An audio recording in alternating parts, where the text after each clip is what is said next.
Greetings, everyone. This is Mike Wright, the Astro Sherpa, dropping in with a spatial report.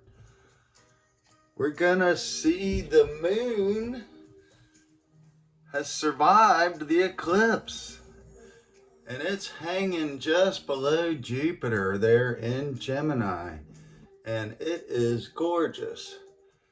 So this is a fresh baby new moon starting a new fool's journey. So this is the beginning of a new start, April 1st, 4-1, rabbit, rabbit. So truly a new rebirth, regeneration, renewal. This is where you can see life popping up again as the sun has tilted, heading back towards the north for us in the northern hemisphere right here. So once the sun crossed the equinox point back here and came into Aries, and then we had that eclipse at 9 degrees of Aries, and here we are, we've moved 50 degrees, and we're going to show you this really beautiful crescent moon as it's entered Gemini. And we'll see Mars up on the top of the sky here has moved almost 10 degrees. Let's see here. Yeah, it was at 17, so about 6 degrees back towards Leo.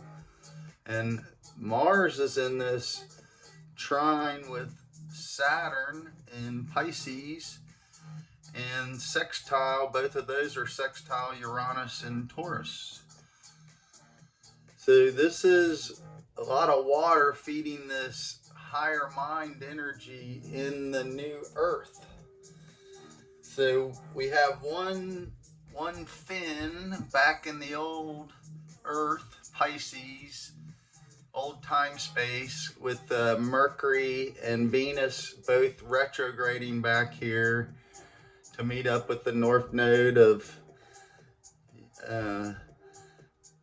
the Dragon's Head there, and Saturn. So Saturn will be creeping into Aries as well, and we're going to show you that on the big picture too. So, and then I'm going to take you outside. So to see the big picture of Neptune, which we haven't mentioned yet, has come into Aries. That's that starting point.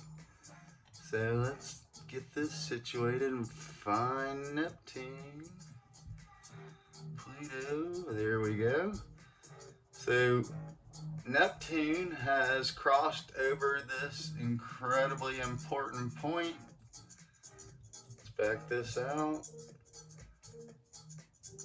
So right there, that is a new time right there, Aries. So from our point of view, the sun, we're in the constellation of Aries right here, and here from the sun's point of view looking back, and if we were all the way around there, we'd be looking back from Pisces point of view that way. So that's how we see that bigger picture. But right now, what we call the retrograde is Venus and Mercury are inside the Earth's orbit. So they're beneath the Earth. We can't see them right now until we speed up a little bit. And it's once they reach about theirs when we start seeing them again. So we're going to have Mercury moving forward, then Venus here in the next 2 weeks. So Mercury, I think, is on the 7th, and then Venus around the 14th. So this will be things springing forward, the fool's journey. So the fool's journey is literally learning your way around the wheel. So this is the sun's path in these changing elements and seasons. So we're seeing this bursting forward, an initiation of a new time. Neptune right there is now in Aries, but it will dip back into Pisces. So we're still in this old world, new world energy. So this is why you might literally be torn apart, feeling heavy, ripped apart, you know, angry, just depressed, you know, heavy energy blockages in the body. It's, you know, this is severe energy. Mars and Saturn are no joke. Any alignment with them, even this, the very best one, is difficult. And this is emotions, Cancer, the great C, the return home. It's stabilizing the water in your physical body, which needs to be healthy. And then that water can stabilize, and now you can elevate your spirit and imbue that energy into understanding this conscious journey right here. Enough talk. Let's go out here and catch this beautiful Jupiter moon. Yeah, the camera, that thing has been, man, that Mercury retrograde start was nuts with the eclipses. Just crazy. So Mars is right above us, right there. So that triangle almost looks like